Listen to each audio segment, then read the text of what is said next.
దాంట్లో రకరకాల వ్యక్తులు, రకరకాల నాగరికతలు.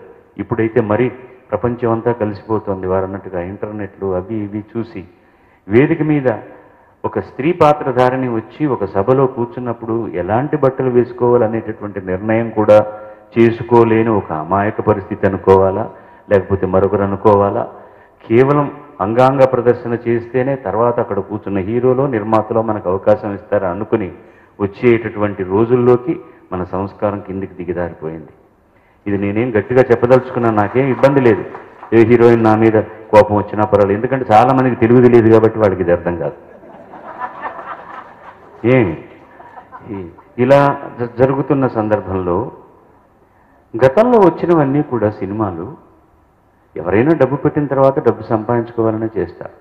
కానీ దాని వెనక ఒక నిబద్ధత, ఒక బాధ్యత, సమాజం పట్ల ఒక స్పృహ, ఇవన్నీ ఉండేది. మరిన్ని ఇంట్రెస్టింగ్ వీడియోస్ కోసం మా సోషల్ పోస్ట్ ఛానల్ కు సబ్స్క్రైబ్ చేసుకోండి. ఇన్స్టెంట్ అప్డేట్స్ కోసం కింద ఉన్న బెల్ ఐకాన్ ప్రెస్ చేయండి.